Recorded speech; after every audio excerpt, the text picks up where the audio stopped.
वो दरवाजा अपने आप कैसे बंद हो गया? रोहन, अपनी टॉर्च चेक करो, मेरी वाली तो खराब हो रही है। मेरी टॉर्च तो ठीक है, पर सुनो, वो कैसी आवाज है? तुम लोगों ने सुना क्या? वो कदमों की आहट, वो पास आ रही है, और वो कराहने की आवाज। ऐसा लग रहा है जैसे पूरा घर रो रहा हो।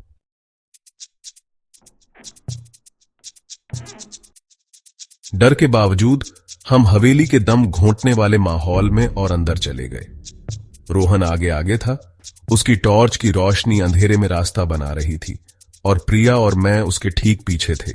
हमारी अपनी लाइटें पकड़ी हुई जुगनुओं की तरह टिमटिमा रही थीं। हम इस लंबी अंधेरी गैलरी से गुजरे। हवा धूल और उस सड़ी हुई बदबू से भरी हुई थी। उस डरावनी आवाज के बाद की खामोशी, सच कहूं तो किसी तरह और भी बुरी थी। ऐसा लग रहा था जैसे वह कुछ छिपा रही हो, समझे? हमारे पैरों के नीचे फर्श की हर चरमराहट खामोशी में बंदूक की गोली की तरह लग रही थी। हमें याद दिला रही थी कि हम एक ऐसी जगह में घुस बैठे थे जो जिंदों का स्वागत नहीं करती थी। दीवारें पुराने शानदार पोर्ट्रेट से सजी हुई थीं।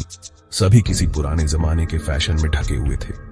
उनके चेहरे ज्यादातर गंदगी और जालों से ढके हुए थे, लेकिन आंखें अजीब तरह से साफ लग रही थीं।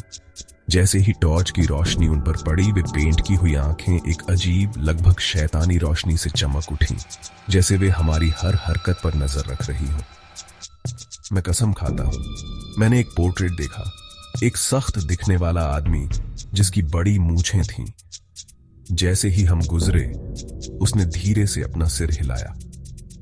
मेरा मतलब है, मुझे पता था कि यह रोशनी का कमाल होगा या बस मेरी कल्पना थी, लेकिन देखे जाने का एहसास दूर नहीं हो रहा था।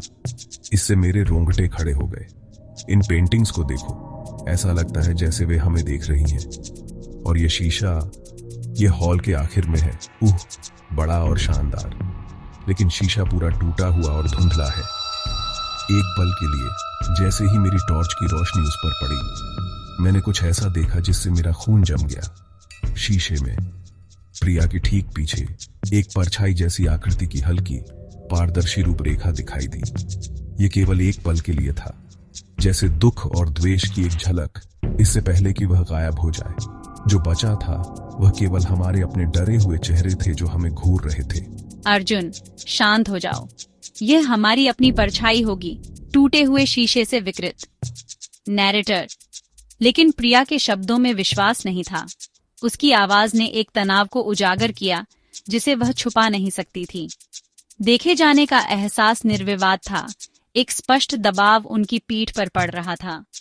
हवेली सिर्फ एक खाली खोल नहीं थी, यह एक सक्रिय रूप से शत्रुतापूर्ण वातावरण था, जिसकी वास्तुकला उनके गहरे डर पर हमला करने के लिए डिजाइन की गई थी, जो उनकी अपनी इंद्रियों को भयानक दक्षता के साथ उनके खिलाफ कर रही थी।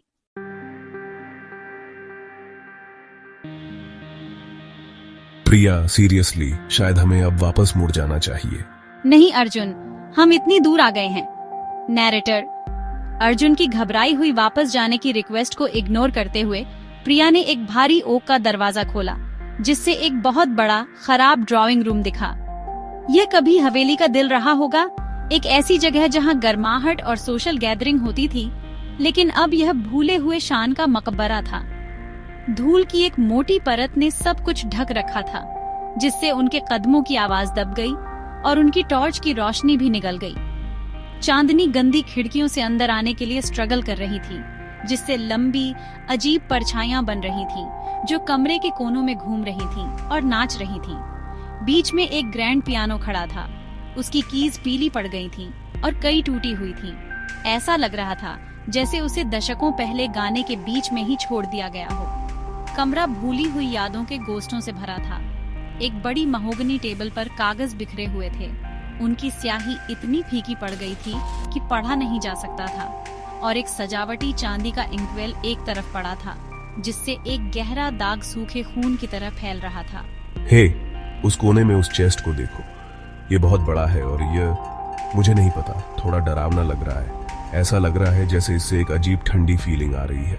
ये चेस्ट खुलेगा नहीं, ये पूरी तरह से जाम हो गया है।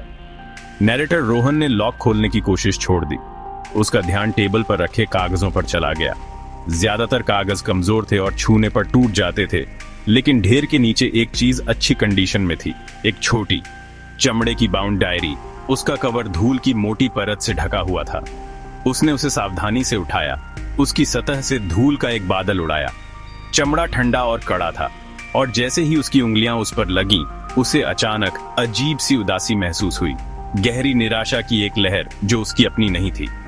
नैरेटर जैसे ही रोहन की उंगलियां डायरी पर बंद हुईं, उनके ठीक ऊपर के फ्लोर से अचानक जोरदार आवाज आई। आवाज तेज और हिंसक थी, जैसे किसी भारी फर्नीचर को जानबूझकर जमीन पर फेंक दिया गया हो। वे तीनों जम गए, उनके सिर ऊपर की ओर उठ गए। उनकी टॉर्च की किरणें तेजी से ऊंची जाले से ढकी छत पर सर्च कर रही थीं। अनदेखी प्रेजेंस खुद को फिर से दिखा रही थी। उसकी हरकतें और ज्यादा बोल्ड और एग्रेसिव होती जा रही थीं, जैसे डायरी की उनकी खोज से गुस्सा हो।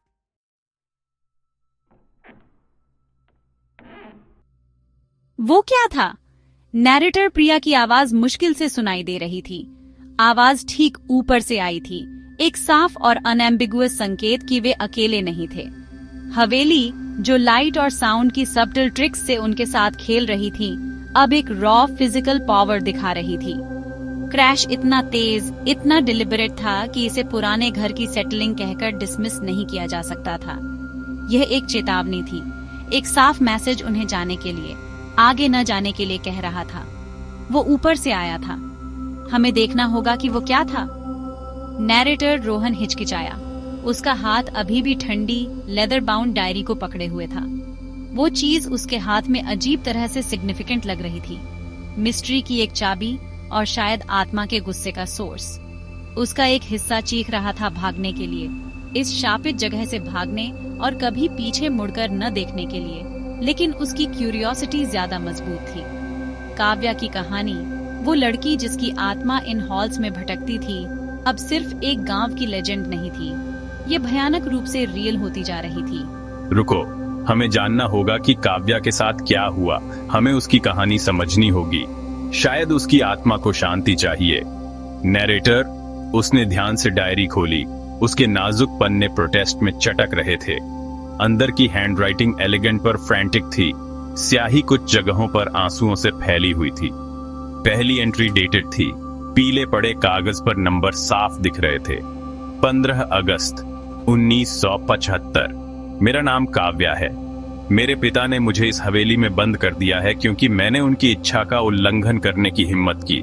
मैंने उस शादी से इनकार कर दिया जो उन्होंने मेरे लिए तय की थी, क्योंकि मेरा दिल किसी और का है। सजा के तौर पर उन्होंने मुझे मेरे कमरे में बंद कर दिया है, अपने ही घर में एक कैदी। नैरेटर शब्दों ने एक युवा लड़की की आत्मा के सिस्टमैटिक रूप से कुचल दिए जाने की एक विविड हार्ट ब्रेकिंग तस्वीर पेश की।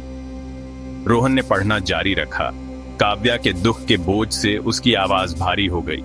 उन्होंने मुझे बिना खाने के रखा है, मेरी हिम्मत तोड़ने की उम्मीद में, और अब मैं कमजोर होती जा रही हूँ। भूख मुझे खाए जा रही है, लेकिन मेरी आत्मा का दर्द कहीं ज्यादा बुरा है। मुझे लगता है कि मेरा अंत नजदीक है। अगर कोई इसे पढ़ रहा है तो कृपया मेरी मदद करें।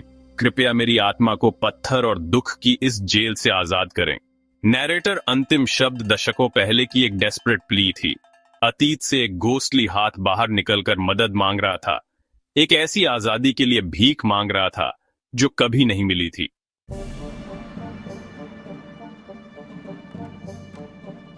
रोहन, क्या मैं डायरी देख सकती हूँ? नैरेटर प्रिया ने डायरी ले ली।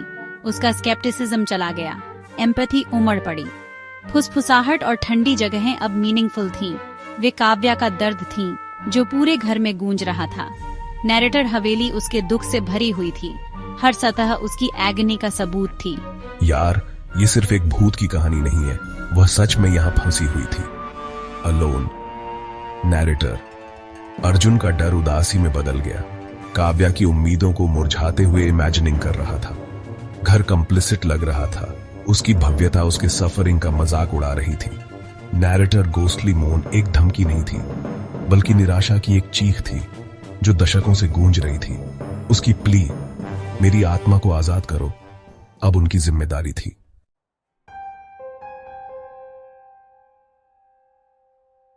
The weight of Rohan's vision silenced the room as the temperature plunged. Mist formed with every breath, Torches flickered in the freezing air. अरे यार, ये ठंड तो हद से ज्यादा हो रही है। ये नॉर्मल नहीं है प्रिया। Arjun hugged himself, teeth chattering, not just from cold but dread. The whispers and footsteps grew louder, converging on them. सुनो, वो आवाजें सब यही ना रही हैं। A mournful wail rose from the floorboards, vibrating through their bones. The mansion's anguish was now a living force. ये सब इतना ज्यादा हो रहा है, मैं सच में डर गई हूँ। Priya's logic failed her. The cold and noise overwhelmed her senses. She gripped her torch, heart pounding, fear primal. Rohan felt the cold as more than physical. It was the chill of Kavya's prison, her father's heart, and death itself. They had crossed a threshold. The spirit's attention was fully on them. The time for subtlety was over. Kavya's pain and rage were about to confront them directly. The haunting was no longer hidden.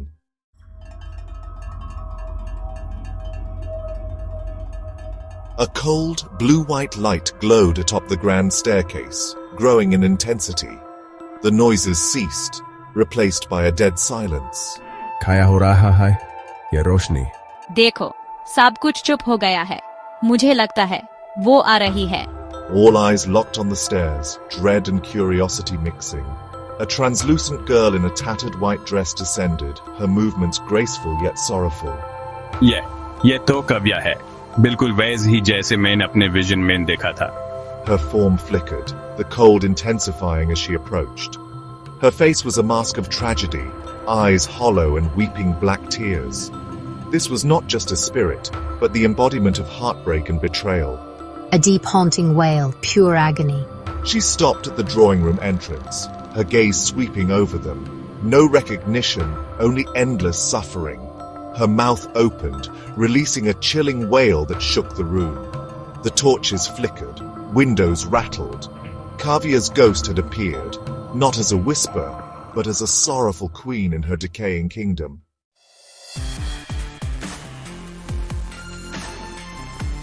उसने मुझे अकेला छोड़ दिया। बहुत ठंड है, इसे रोक दो। नैरेटर टेलीपैथिक चीख उसके दर्द का एक रॉ, अनफिल्टर्ड प्रोजेक्शन थी। अचानक उसका दुख भरा बिहेवियर भयानक गुस्से में बदल गया। उसकी गोस्टली फॉर्म तेजी से फ्लिकर हुई और उसमें से काइनेटिक एनर्जी का एक ब्लास्ट निकला, जिससे टेबल पर बिखरे हुए पेपर्स एक झुंड में उड़ते हुए पक्षियों की तरह हवा में बढ़ गए। कोने में रखी भारी लोहे की चेस्ट फर्श पर कुछ इंच खिसक गई और मेटल के लकड़ी पर रगड़ने की कान फाड़ देने वाली आवाज आई। उनके दिमाग में उसकी आवाज बदल गई, गुस्से से भरी हुई एक गहरी कर्कश गुर्राहट में बदल गई। वह नहीं जीतेगा। ये घर, ये दर्द मेरा है। तुम नहीं जाओगे, तुम मेरे साथ रहोगे, तुम मेरे दुख को हमेशा महसूस करोगे। नैरेटर। वो धमकी ठंडी हवा में लटकी हुई थी, टॉर्मेंट के एक शेयर्ड फॉरएवर का एक भयानक वादा। ये श्राप साफ था, काव्या की आत्मा अपनी अथाह अकेलेपन में छुटकारा नहीं बल्कि साथ चाहती थी। वह चाहती थी कि वे उसके एंडलेस दोहराते हुए बुरे सपने का हिस्सा बने। हालांकि उतनी ही जल्दी गुस्सा शांत हो गया, जिसकी जगह एक बार फिर दिल तोड़ने वाली वल्नरेबिलिटी ने ले ली। उसकी फॉर्म सिकुड़ती हुई लग रही थी और उसने अपने ट्रांसलूसेंट हाथों को रिक्वेस्ट के जेस्चर में उठाया। उनके दिमाग में आवाज एक डेस्परेट फुसफुसाहट में बदल गई, एक सिंगल क्लियर कमांड जिसने उनके डर को चीर दिया। मुझे आजाद करो, प्लीज मुझे आजाद करो।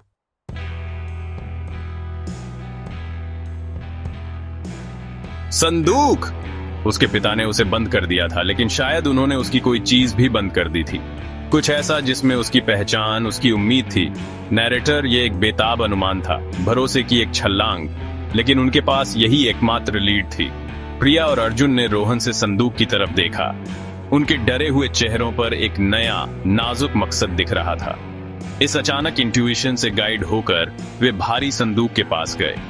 उसमें से निकलने वाली ठंड कमरे की एम्बिएंट ठंड से भी ज्यादा थी, एक हड्डी जमाने वाली ठंड जो अंधेरे लकड़ी और जंग लगे लोहे से चिपकी हुई लग रही थी।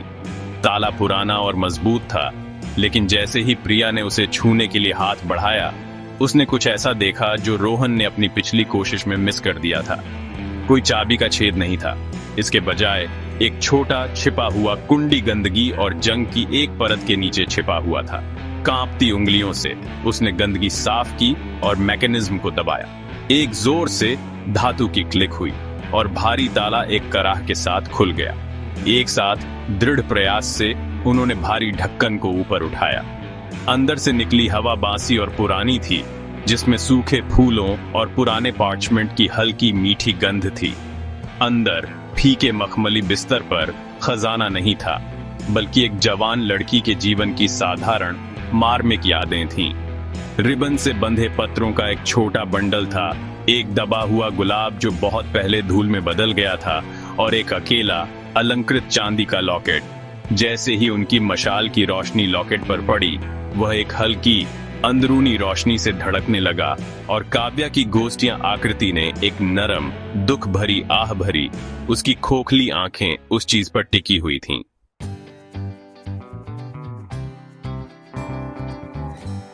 उसने मेरी जिंदगी ले ली, लेकिन मेरा प्यार मेरा है। ये यहीं है, इस लॉकेट में। इसे जला दो और मेरी आत्मा आखिरकार आजाद हो जाएगी। नैरेटर, निर्देश साफ थे। अपने पिता के खिलाफ डिफायंस का आखिरी काम, जिसने मरने के बाद भी उसे कंट्रोल करने की कोशिश की थी। यह लॉकेट, जिसमें उसके प्यार और उसकी पहचान का एसेंस था, वही उसे हवेली से बांधे हुए था। यह उसकी फिजिकल जिंदगी का आखिरी टुकड़ा था और इसका डिस्ट्रक्शन ही उसकी स्पिरिचुअल रिलीज की चाबी थी। अर्जुन ने अपने बैकपैक में टटोलते हुए माचिस की डिब्बी निकाली। उसके हाथ इतने कांप रहे थे कि उसे एक तीली जलाने में 3 बार कोशिश करनी पड़ी। छोटी सी लौ जल उठी। हॉन्टेड कमरे की सफोकेटिंग ठंड और अंधेरे में वार्मथ और होप की एक छोटी सी किरण। ठीक है, चलो कुछ तो करते हैं। नैरेटर, रोहन ने लॉकेट को माचिस के ऊपर रखा। जैसे ही लौ चांदी को चाटने लगी, काव्या का भूत बदलने लगा। वह गुस्से या दर्द में नहीं चीखी, जैसा उन्हें डर था। इसके बजाय उसके शरीर से एक शानदार गर्म रोशनी निकलने लगी, जो ऑप्रेसिव ठंड और सिनिस्टर परछाइयों को पीछे धकेल रही थी। उसकी आंखों के खोखले काले वॉइड्स रोशनी से भर गए और उसके चेहरे पर सौरों का टॉर्मेंटेड मास्क शांत एक्सेप्टेंस के भाव में बदल गया। लॉकेट लाल गर्म चमकने लगा और अंदर की छोटी सी पोर्ट्रेट और नोट मुड़ गए, काले पड़ गए और सफेद धुएं के एक झोंके में राख हो गए। लॉकेट के डिसइंटीग्रेट होते ही हवेली में एक आखिरी जोरदार कंपन हुआ। काव्या की गोस्टली आकृति घुलने लगी, लेकिन खत्म नहीं हुई, बल्कि शिमरिंग गोल्डन पार्टिकल्स के एक घूमते हुए झरने में बदल गई, जैसे सूरज की किरण में नाचते हुए धूल के कण। कमरे में एक अकेली साफ फुसफुसाहट गूंज उठी, उनके दिमाग में नहीं, बल्कि उनके चारों ओर हवा में। Thank you narrator. कर्ण ऊपर की ओर घूमते हुए छत से होते हुए रात के आसमान में गायब हो गए और फिर शांति, एक सच्ची शांतिपूर्ण शांति, मेनेस या सौरों से रहित। ठंड खत्म हो गई, हवा साफ हो गई और 50 सालों में पहली बार हवेली सचमुच खाली महसूस हुई।